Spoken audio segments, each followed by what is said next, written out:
Hello and welcome to the Life Pod, hosted by Michael Panay and Karim Dow, brought to you by MK Enterprises, a community based on discussing life topics and driving continual personal development and growth. Send through any topics you want covered and be sure to follow and tag us on all social media at MK Enterprises.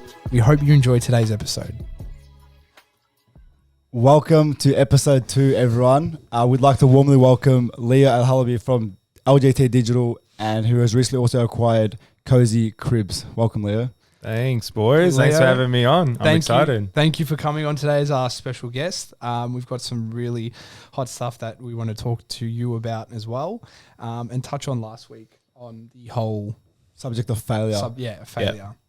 So firstly, a topic I know very, very well. That's why we brought you on. Like, Leo's going to be the perfect guy for this. Let's bring the guy on who knows about failure. He's done it before. So quickly, just want to say a big thank you to everyone who listened to the first episode and has shown so much support to us on Instagram and, just tagging us and through listening to the first episode. We really, really just want to say a big thank you. We really, really we don't understand how much we appreciate it. Do you want to add anything, Chris? That's pretty much it. But yeah, so today's episode is really going to be about obviously touching on failure a little bit with Leo, and also about business startups, which Leo is also very, very knowledgeable on. He's actually written a book called The First Step. If you haven't read it and you're looking at starting a business, anything just business related, like all the ins and outs, all the nitty gritties, you could read that and start a business the next day. So that's what we're pretty much going to get stuck into. So I think that's one of the topics today is 100% starting a business. Yeah. And the struggles through it, especially, through these times as well. Yep. What it takes like mentally and what gets you on that track. Yeah. So I think we'll start off. Leo, do you want to tell us a bit about yourself and your story? Yeah, sure. So I guess a quick summary of my story would be, boy from the area. From you guys the were mentioned before. So from Dandy, 3175. Grew up from Dandenong, 3175. That's right. Went to Lindau. And I grew up in a really tough financial household. Incredible parents who showed nothing but love and dedication to me. And I was the eldest child, and I grew up with like an insane motivation to like relieve them of the pain that they were experiencing financially. Yep.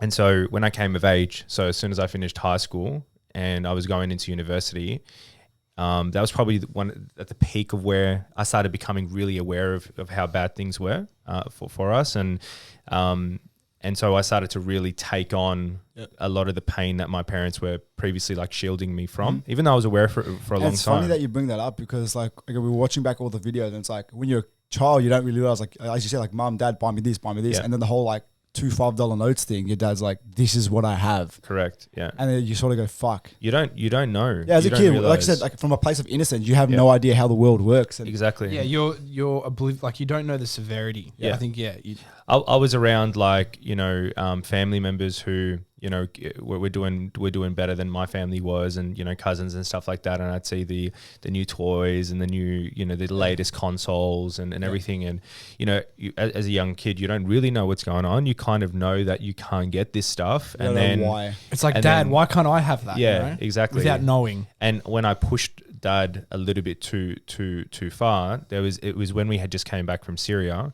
And essentially, it was like the Syria trip for us is really what put our made things really difficult financially, because my family sold everything to go overseas, and we came back when I was 10. We came back when I was around 11 and a half, a year and a half later, to nothing, and it was it's extremely difficult. Like there's a lot of aspects of it that I haven't even revealed or brought to the surface, but it was very hard. And yeah, that's when my dad pulled me down, because I was pushing him. I wanted this. I can't remember what I wanted, and he's just like, Leo, like you're old enough now to know. I think it was like 13 or something, and he takes out $2 $5 notes, like, this is all I have right now, just so you know.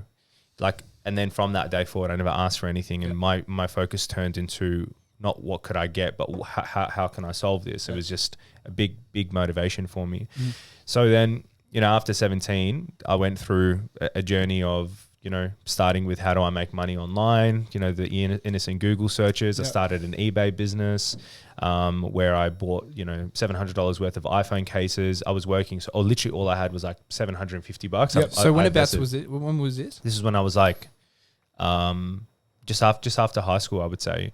Okay. So 2012. And that alone right there is like, yeah, just straight out, like you don't get that a lot, like straight out of high school, and that motivation to. Okay, so this is an important thing to mention here is that Tony Robbins says people take action and are motivated to succeed either out of desperation or inspiration. Yeah, I did it out of desperation. Over the years, people would say to me like, I've been thinking about an idea for 10 years and I haven't taken action. Why is it that you thought about this and straight away you just started this business and you started this and it failed and this and this and this? It's because I was doing it out of desperation. I had no other option. Yeah. Eldest child, I wanted to solve this for my family. We're going through the pain. I needed to find a solution. And it was like, I was just going to stop at nothing. You were the only option at the moment. I was the only option. I wanted to really figure this out. Yeah. And you did. And we eventually did. But it was a very long. Mum, if you're watching this, we've made it. Yeah, we did, it's been a very long and an extremely difficult and difficult road. The years from 18 to 2022 eventually comprised of starting multiple business ventures which failed, which we can touch on. Launching my tutoring agency, which ended up succeeding. Leaving university to run that business full time. Not working for periods of 12 months at it, like not having a job on the side to sustain myself financially. Which would have been extremely stressful. Stressful because my business was not making money. Like, you have to go through a process where your business is like breaking even. Yeah. So my business is not giving me money and I'm not working and I've got no financial support or backing. And so the only way I could go was negative. Yeah. And so that's where I ended up in $30,000 in debt. And I literally would have, sorry to cut you off, I had 3 credit cards, all at around 20% interest. And I had 1 personal loan at around 18.5% interest. Shit. Wow. And this was at a time where when you wanted to get a loan at the bank, you would just apply online, submit some pay slips, and they would deposit money in your account. They've become a lot more difficult. Yeah. Oh, yeah. So I don't know. You got to show like serviceability. I have no idea how I got approved for the cards that I did, but I did. Like, this was at the time where they were just giving loans out. $30,000 later. So then things began to turn around. And I've always said, like, I picture life when it comes to business and being an artist or an entrepreneur or even a creator in general as like is an exponential graph. Like there's a turning point. You've got a graph and people think that success is like this. As time goes on, never linear. You become it's not linear. As time goes on, your success increases. But what happens is it's like this. And right. Then boom. And then there's a turning point, and then it shoots up. And I remember you saying that in one of I think it was 2017. You said it. You're like, I'm X amount of money in debt, and I'm literally not even like I haven't been able to pay myself yet. Like I'm just working for no. We saw that in that video too. And that's a video. So another thing was, I always knew I was going to succeed. It was never a shadow of a doubt, and I think that was largely due to my dad. And this is important, for anyone who's got kids or is raising kids, looking forward to having kids, what you say to them, even if they think that, even if it seems that they're not listening, they're listening. I'm a big believer in that as well. My dad, kids are like sponges. They're sponges, and I'd be on playing video games, but I have memories where I remember playing video games. My dad's driving me to karate tournaments. I have these memories. I'm sitting there playing video games, not really interested in what he's saying, but I remember what he said, and he would always go, "You're going to be successful. You're going to be a boss. People are going to be wanting to meet you one day. You're going to this, you're that." He would like instill this confidence in me. So when I turned 18, like I'm a fucking boss. I was like, I'm going to succeed. Yeah. And I didn't know why I thought that, but I had confidence. And that's why even in my lowest points, I would do videos. I'd put a video, I'd be crying and I'd be like, this is my situation. One day this is good. You're like you're going to look back at this and just like almost laugh. I've done videos where I'm like, when you guys watch me in the future, in 5 years time, and you see that I've succeeded, don't think that don't say I was lucky. Yes. I've got a stash of 4-5 years worth of videos proving that this has been the most difficult process ever. And something I was reflecting on the drive here is that when I say that I suffered, I now know the extent of my suffering, because ever since I solved a lot of these problems, like there's something that I used to have that is no longer there anymore. Yeah. You almost feel like a pain sort of lifted off exactly. you. Yeah. But now that it's gone, I can feel just, it's like the perspective of how deep the knife went. Because it was normal to me. It became normal to be that stressed. And then as soon as I relieve that pain, now I'm like, wow, man, that was fucked up. That was messed up. Like this was like waking up, and you know, I was so desperate, you know, and this is in the lowest point. I brought my bed downstairs to my study room where I remember that. Right in the I office. put in my study room, and I'm like, take out naps. I'm not going to sleep anymore. I'm gonna have 1 hour naps. I'm gonna work 23 hours, and I literally did that. I felt like I was dying. Yeah, like my eyes started spazzing. You know, people would be like, "What on earth is wrong with you? You look like you're dying." And I'm like, I need to spend every just a man on a fucking mission. And yeah, I know. That's a big thing. Like people just don't. I don't encourage that, by the way. Yeah. I don't think it's. Don't try this at home. I don't think it's sustainable at all. I mean, if you're watching, don't try this at home. No, hard work is important, but not sustainable. Yeah, exactly. Yeah, it's just that you won't go long. But it just shows the extent of my desperation. Like, I was just like, I knew I was going to figure it out, because I established this principle very early on, and that was, I'm willing to do whatever it takes for as long as it takes. And I've said that in one of my videos before. Whatever it takes, so I'm willing to go to any length, and I'm willing to do it for as long as it takes. I'm patient. I'm willing to like stick it out and go the patient route. Because like if you're not patient, then what? Yeah, you don't get to the outcome, and it's like, what, you just waste all that time for no reason. So it's really interesting to touch on one of the factors for you being desperation. And even throughout the period of, you know, you were saying that you weren't paying yourself and you owed money. That just goes back to the whole desperation thing. And one thing I think we'd like to touch on is like, because obviously people are in different situations in life, and they're at different, like, you know, someone might not necessarily have that push or that urge to the level of what you did. So it's like, there's multiple other factors in life. And I think the important thing is trying to figure out what's going to push you. Yeah, what's your drive? So I think drive is the key to getting on the level like you're at, and to keep going forward. I think for me too, it is desperation. I think there's a lot of. I think what he was trying to say is like you came from a point of like, okay, I've got to do this out of desperation because my parents are in this position. I don't want to be in this position. I don't want them in this position. He's saying not like, let's say an average family, you know, not doing it super tough, but it's like, how do you help them find their drive? So what would you recommend to people who are not necessarily were on the same, you know, boat as you, but you know? Okay. So it's interesting because I can relate to that, because now that I've solved a lot of the problems, I went through a phase where I almost felt like I had lost I lost my that desperate feeling, or that motivation, or it wasn't necessarily motivation, but it was like, okay, well, you know, I'm no longer like driven by desperation. Now I have to move to inspiration. Yep. And one thing I would encourage is, if anyone is listening to this and they haven't began experiencing or educating themselves in the world of like personal development and personal growth, none of what we're saying is really going to make a lot of sense. It's just going to be words unless you go and you educate yourself. A lot of the way I live my life comes from certain main individuals whose content that I've consumed religiously during the period between, say, 17 and 19 years old. And I still do today. Now I just have like different people I look to. Jim Rohn is a person who he's passed away now, but he was Tony Robbins' mentor, and his videos are the foundations, in my opinion, that people need to watch. There's a 2-hour seminar he has on YouTube. That video is the foundation. It will shift your mindset from understanding that it is possible for you to make more money, to grow, to be more, if you can increase your own personal value or the 100%. value that you bring to the marketplace or your workplace.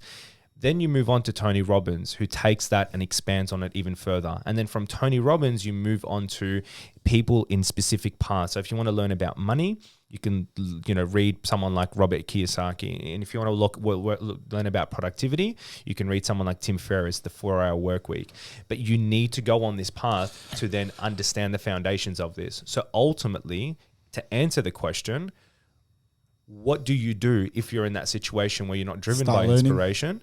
You have to go down that path, and then essentially through that, you'll do certain exercises and you'll discover your why. That's so true. And it's funny they bring that up because we've said it in like the first episode and all the other like previous snippets that like personal development, growth, education, learning is a never ending thing. Never, yeah. You can't just like, for example, like you learn about e-commerce. Oh, cool. Now just run a business and that's it. It's like, no, there's always new ways. There's always new strategies. Like it's a never ending process.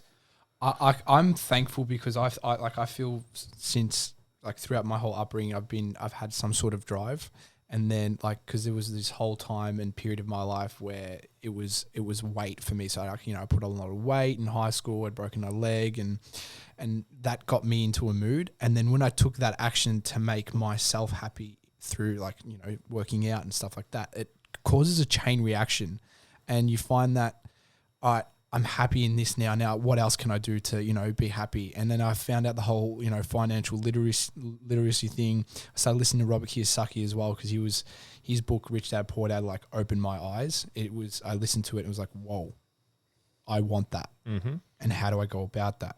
So it's all about personal development and finding that why you want that. Because there was instances and times in my life where I'm observing people that are 60, 70 years old, that they're working their 9 to 5.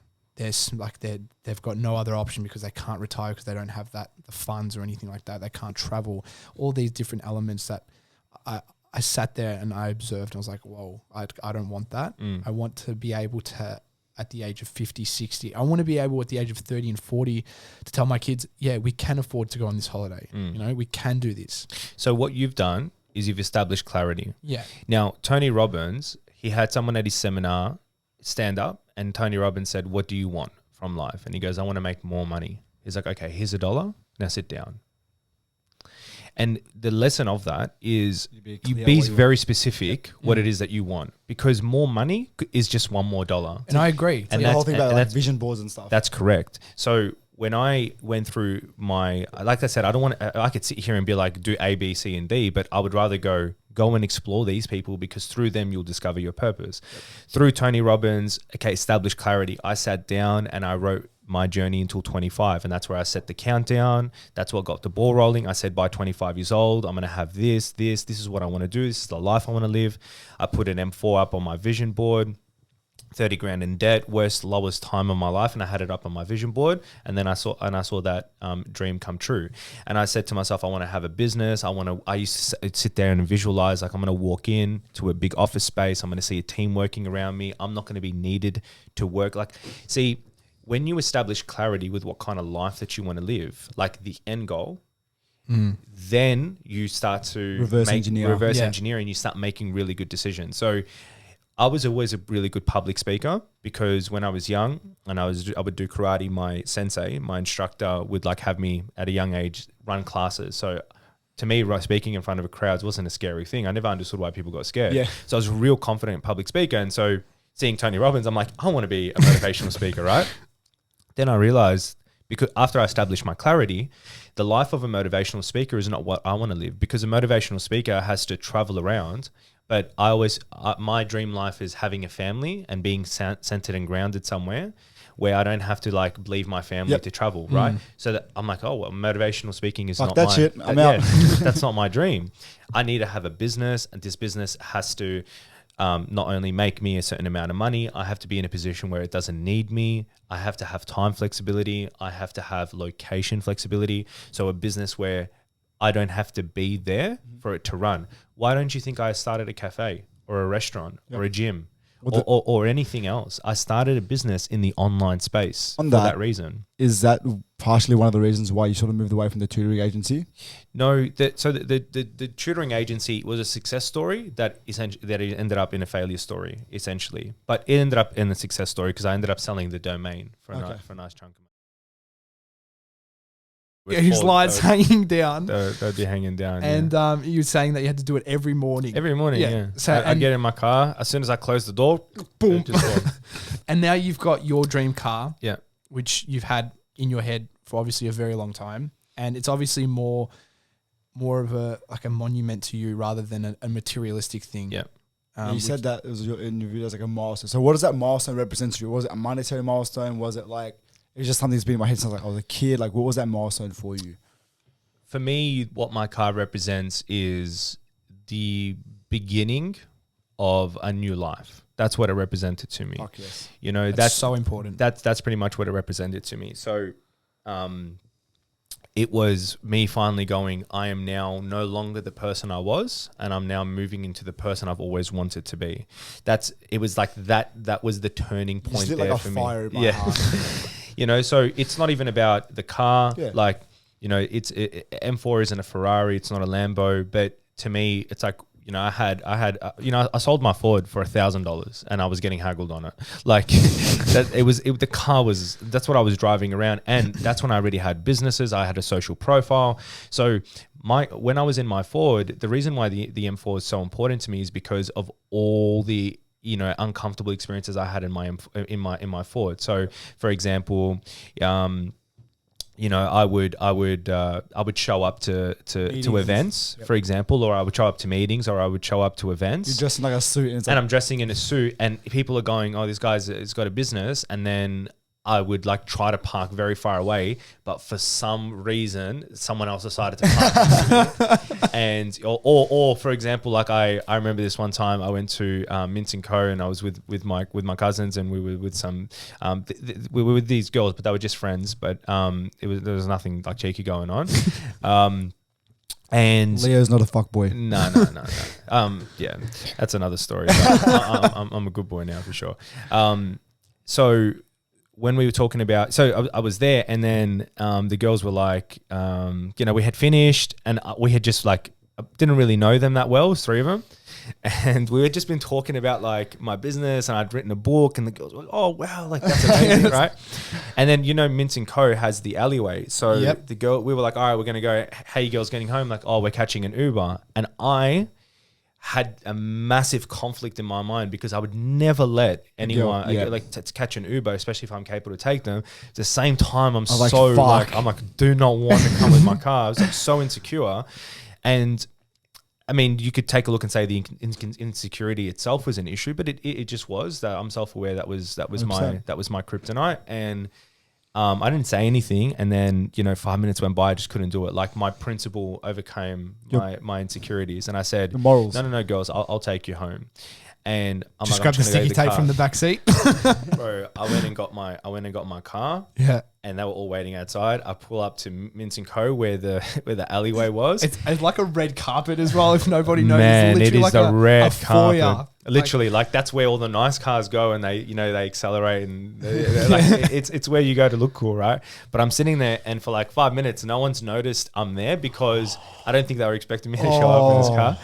And then and I didn't want to beep because people and you know, Mint & Co, people can literally sit and they can see. Yeah. So then and then they noticed, and they're like, "Oh, is this your car?" And then that was so nice about it. These girls are beautiful, really nice girls and stuff. But I just had such a gut wrenching feeling and everything. And then literally, man, like I can't remember what happened. They got in the car, and my cousin got in the car, and he was closing the door, and he's a big bugger of a guy, and he rips the handle out. Oh! And then I had another time where I was, again, there was these girls, and then they opened the car, and then the car had broken, and I've like my car's falling apart.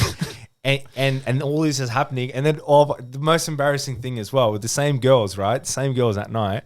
They're like, "Oh, it's hot. Like, can you put the windows down, Leo?" Oh fuck! And I'm like, "You're gonna have to do it yourself." She's like, "What do you mean?" The windy windows? Winding down the windows, and this girl sitting there, she probably hasn't winded down windows in however long. So all these moments would happen, and I would always get embarrassed and everything. So there was so many moments like this, like showing up to, again, events, and, you know, catching up with friends, and everyone's got really nice, and then I'm showing up in my Fords. But it wasn't, it's because I also had a profile. Like I I just feel like I wasn't matching Yep, what 100%. people's expectations were.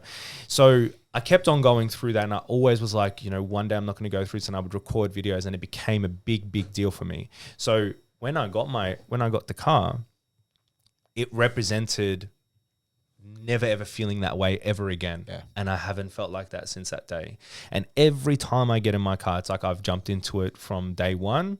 I feel the same feelings when I hear that engine roar, when I see the red leather seats, when like I've never felt insecure to pick up anyone ever again. Like whatever it may be, if it's an insecurity then and it's an insecurity now, what it represents to me is I had pain and I found a way to solve it, and I no longer feel that. So, and it's my one thing. Like I'm not big on clothes, I'm not big on travel, I'm not big on like watches or anything like that. It's the car. Like that's my one thing. It's an important thing to have. Like you use it every day. And also another thing was that like a reality is that when I bought my car, my socials changed. Everything changed for me. Like it's just how the world works. I put up my car and I didn't necessarily, that wasn't my intention, but I just wanted a nice car. But when I put it up, everything changed. Like it just changed. People talked differently. There was more opportunities that arose. I started signing new clients. Like everything's happened. So for me, it was a really good investment as well. Not that we associate materialistic things with a lot of money, but some people sort of just make that sort of association. I feel like it is though. I feel like that's the issue. That's like, the biggest lie ever that a person's car is any indication. I know. One of Bo, if you go, feel free to look this guy up. His name is Bo Arfi. He's a friend of mine. He owns 17 properties. The guy's like 26 or 27, I'm not sure, or 28, I don't know. Sorry, Bo, for not knowing that. He had a Merc. He sold his car to buy a property. He doesn't even have a car. Like this guy has 17 properties, doesn't have a car. Whereas, and he's like way like I mean, on property wise, is killing it compared to me. Like he's on another level. And I've seen guys. There's a ton of examples. I've got a lot of friends who don't have nice cars. Are 10 years ahead of me financially, and I've just learned to now that when I see someone with a Lambo or a Ferrari or a nice car or anything, it doesn't mean anything, man. And for me, when I have it, I'm not trying to go, I'm rich. I have it. This is my toy. I want it. I don't really care. Like I want it because of the way it makes me feel personally, right? And that's it. So another example is like Kendrick Lamar, one of the biggest rappers in history. He drives a Toyota Camry, the new one, but still. Yeah. But see, the thing is with Kendrick is that he doesn't like, it's like him and J. Cole too. Like they don't, he's not that materialistic. People know that they're a millionaire. Like Warren Buffett drives but Warren Buffett, people know he's a billionaire. He doesn't need to. But when people don't know anything about you and the world associates, whether wanting to work with you or not based on, how you present yourself, it's important to show that you're about what you do. So, a car for people who look at it and want to do business with my marketing agency could possibly represent, well, if he's managed to get a nice car, it must mean he must have kept some people happy. There is a deep psychology behind that. Yeah, for sure. So it's not to be overlooked. As humans, we've been social. We are social beings, and we always establish hierarchy based on a number of things. And whether it's right or wrong, it's just how the world works. We take a look at someone. If they're overweight, there's something we're going to associate. We're going to go, not disciplined, doesn't pay attention to their food, doesn't pay attention to their health. Could also mean they're not disciplined in other areas, A, B, C, and D. Like it's like a subconscious thought. Has a nice body, goes to the gym, looks after themselves. That's attractive. Motivated. I find that as an attractive quality. Yeah. Has a nice car, cares about the way he's perceived, has made money to be able to invest into that car.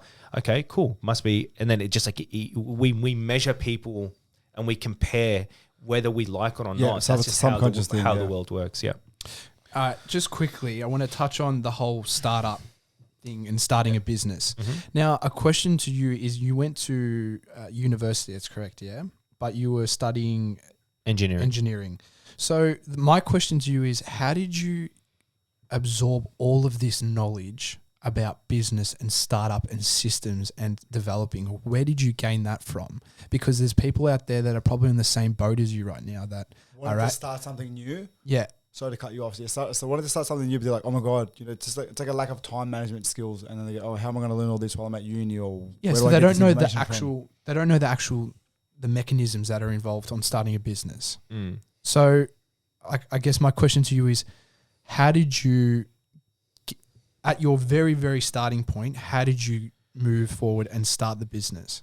I think now in 2021, there is no excuse for anyone to like say, I don't know how to do a certain thing, because you're a Google and YouTube search away. There are literally courses for how to start a lemonade stand. There are courses on how to start a cookie business. Like we're at the point right now in the world where anything you're looking at about beginning or a cafe, whatever, there is someone who's providing it as a consulting service, some YouTube video that's explaining it, or someone that's put together a course to teach you how to do it. So that's nowadays. Back in my day, like maybe, what was it, around 7, 8 years ago, it was a bit different. The way I did it at the time was I bought books on business. I spoke to my friends who are in business. Don't underestimate that at all. Really make sure you speak to people who are ahead of you. Yeah, speak to people ahead of you and ask them questions.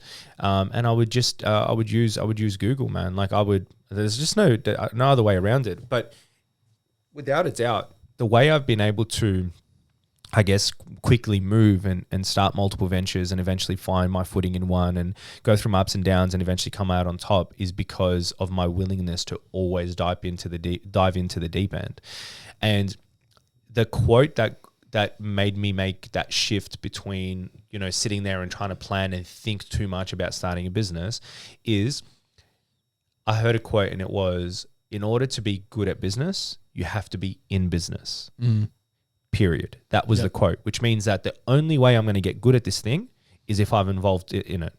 Goku, you do martial arts as well. We used to go to the same gym. I haven't went there in a while. But if someone came and all they did was study how to throw a punch, a combination, and they studied it on a piece of paper or a book, or they watched YouTubes about videos, and they've been doing it for 3 years, versus someone who's never tried to study the mechanics of throwing a punch, but they've been sparring for the last 3 years, and you put them in a ring, who do you think is going to win? The person who's been sparring. It's the same reason why our coach used to make us coach after we'd trained, purely because we've done it, we've thrown the punches, we've landed the kicks.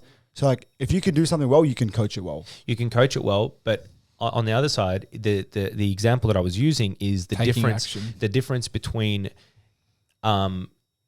being in it and trying to learn about it. Yep. So the quickest way to learn about business is just to do something. Just to do something, get in. When you start sparring if you're a boxer and you start sparring, you're going to get bashed for a very long time. And you learn how to cop a hit. And then eventually you will stop getting hurt and you'll start to hold your own, and then you may eventually surpass the people through training. So same thing with business. You're going to get started. You're probably, not even probably, most likely going to go through massive failures at the beginning, but that's all necessary for your growth, and that's the quickest way to accelerate. So to answer your question very simply, how do people who are not sure what to do, but want to get good at business or learn about it, just dive in and start something. And if you want to learn while you're taking action, read books. There's plenty of books. There's YouTube videos. Audible. There's YouTube videos. There's podcasts. There's courses. And as far as time goes, that is, to me, the biggest excuse that I can ever hear from anyone. I agree. There is always time that you can allocate. And if you don't believe me, go to your iPhone and go to screen time and take a look at the amount of hours you spend on apps that you can avoid, and imagine allocating it to business. So that's just the reality of it. A life hack that Leo gave me a while back is like turning off all notifications except for calls and texts. Yeah. And your bank, and it's only money coming in, not coming out. We don't care what's coming out. We just want to see what's coming in. We only want good positive notifications. A crazy point on the whole. There's more water on the floor, by the way.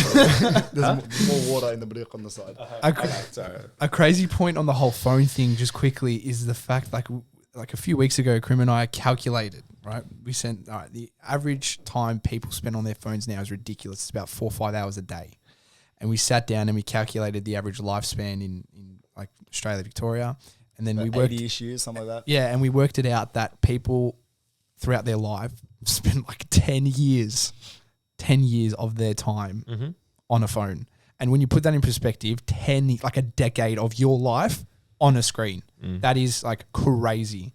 It's just, and it's really hard now as well because there's TikTok and Reels and stuff. And like I can say, like personally, I know my relationship with that. And I know like it was bad, but you just, you need to be aware of what you're doing. So I immediately, took a step back and said, all right, this is not working. Because, Criminal, we got it to have a look at venues for business and ideas on how to, do the whole TikTok and the real thing and stuff like that. But it's so crazy how it just can grab your attention like that and just boom, boom, boom, boom. But I guess self-awareness is so important. Yep. For that stuff, especially. Yeah, I agree. I agree. I think that if you've identified that you want to do something and you want extra time, and you've seen that, like you spend a few hours on TikTok and then you've got Instagram and whatever else it is you're wasting time on. If you're actually serious about doing what you want to do, you have to delete those apps. And that's actually what I do that all the time. Like I go through phases. I jumped off Instagram. I wasn't on socials for 2 months. Yep. A detox. It wasn't just a detox. I just didn't want any apps on my phone, and I wanted to like allocate. I was dedicating my time to other things, and I deleted. And then through that 2 months, I actually decided that even with like how disciplined I've tried to work to make myself, if I have those apps in my phone, I'm going to have an issue. So I bought a new phone and I put my Instagram and TikTok on them. It is a bit of like a first world solution, but I did it because there's no association between the two. So now I have my main phone, but the other phone that I have is the office phone. So I hit two birds with one stone. I got an office number. I've got an office iPhone. We shoot all that content on it. It has all my Instagram, TikTok, everything on it. So now it's not necessarily connected to my phone. So when I'm out and about and I go to my phone, you just automatically go to TikTok or Instagram. Like you don't even think about it. You're like, 100%. Wait, what was I supposed to do? That doesn't happen to me anymore. And it significantly reduced my screen time. So imagine if you don't have time, you just go, okay, there's a few things. Number one, you can change your sleep schedule and either reduce your hours. If you're sleeping 9 hours or 8 hours a day, relax. If you're young and relax. If you're young and you're trying to create some success in a short period of time, you might have to sacrifice a bit of sleep. Arnold says 6 hours. Yeah. He says sleep faster. Sleep faster. Regardless of, I understand there's a lot of health benefits. 100%. Now, I definitely look after my sleep. But we don't take 1 hour naps and we don't work for 23 hours. It doesn't work. But get realistic with that. Yeah. Start saying no to people. Yes, let's catch up. Let's do this. No. You start to find a lot of free time, and ultimately cancel all those apps. And suddenly you have now added an extra 20 to 25 hours to your week, and you can allocate that to learn and start your business. It's so true as well, because when I do the same thing, it's crazy how when your mind's not touching it, you start thinking you start thinking about it like everything. And I'm sure you can relate. It's like you start thinking like, oh, I can do this for my business. I can do that for my business. Do you remember when we were young, like really, really young? Oh, so, yeah. And we were bored. We would come up with the most creative ways to keep ourselves entertained. Or you just ride a bike, or you just get on, you get out, you do something, you draw something, you get tarp, you put it on the grass in summer, you get a hose, you do anything. Yeah, like, you just go out, and I would put ants into a bottle. I remember and do a genocide.